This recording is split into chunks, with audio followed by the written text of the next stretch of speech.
La commémoration du 11 novembre dernier devait être pour Emmanuel Macron une forme de triomphe planétaire. En réalité, Jupiter s'est pris les pieds dans le tapis, comme souvent en matière de diplomatie et de politique internationale.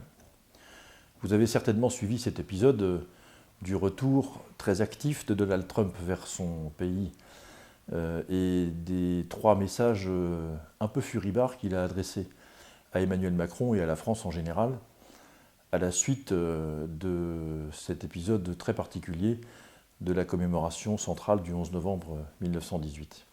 Donald Trump a invité en fait le président Macron à s'occuper un peu davantage de son pays et à morigéner un peu moins un certain nombre de ses amis, dont les États-Unis d'Amérique.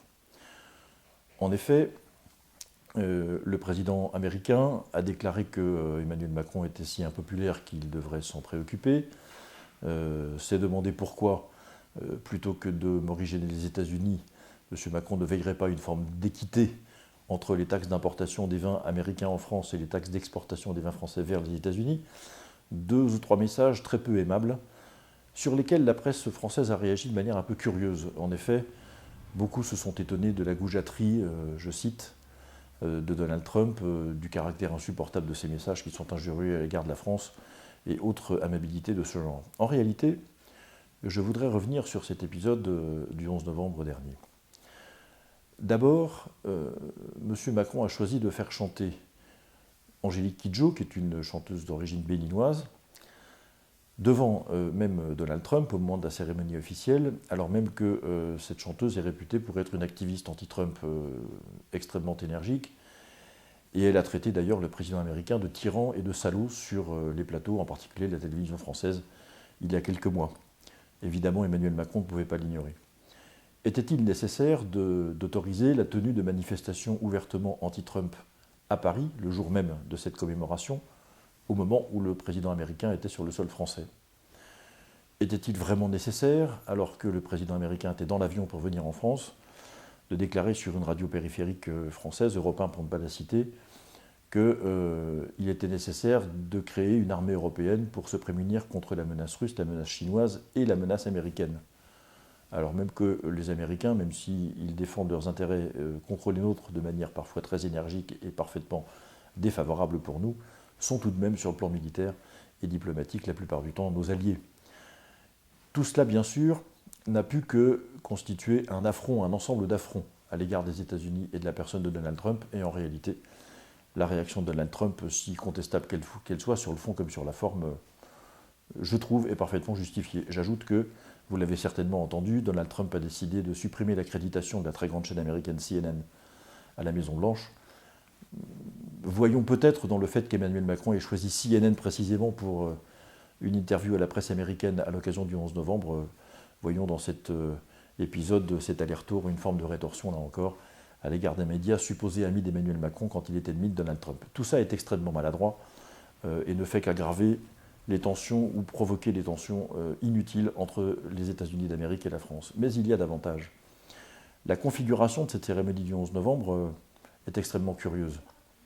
Le président kosovar, qui est à la tête du Kosovo, un État réputé mafieux, faut-il rappeler que les dirigeants du Kosovo ont participé personnellement, pour certains d'entre eux, à des trafics d'organes, ce de manière tout à fait avérée. Ce Kosovo, créé de toutes pièces artificiellement comme une espèce d'enclave musulmane, retiré à la Serbie, orthodoxe et pro-russe, ce président kosovar donc a été mis à l'honneur des cérémonies du 11 novembre, alors même que le président serbe, qui dirige un pays dont 1 200 000 soldats sont morts au moment de la guerre de 14-18, comme nos alliés, ce président serbe n'était lui-même pas sur la tribune d'honneur. Faut-il s'étonner ou non du fait de voir le président turc Erdogan au tout premier rang?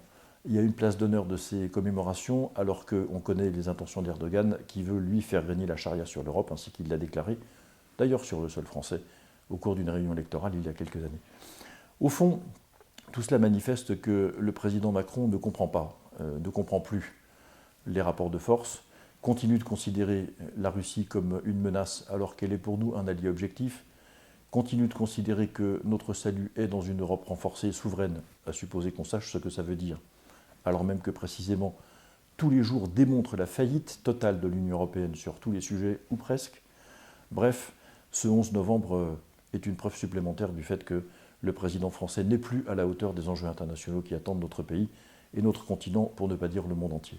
Alors même que la reconfiguration des rapports de force, le retrait manifeste des États-Unis d'un certain nombre de dossiers ou de sujets, donne à l'Europe, et spécialement à la France, une place nouvelle, particulière, qu'il faudrait pouvoir prendre. La France, parce qu'elle choisit de chouchouter les Allemands avec un projet d'armée européenne qui n'a aucun sens, choisit de faire ami-ami avec la Turquie, alors même que ce pays est notre adversaire déclaré sur le plan civilisationnel. Bref, tout cela manifeste de très mauvaises orientations qui, certainement, alimentent également la colère qui viendra grossir les rangs des manifestants du 17 novembre, c'est-à-dire demain. Voilà ce que je souhaitais vous dire aujourd'hui, en regrettant infiniment que l'influence de notre pays aille en s'affaiblissant. D'une certaine manière, elle s'était affaiblie sous François Hollande par paresse. Je crains qu'elle ne s'affaiblisse sous Emmanuel Macron par orgueil. Dans les deux cas, la situation devient catastrophique et le résultat est insupportable. Je vous souhaite une bonne semaine malgré tout. À vendredi prochain.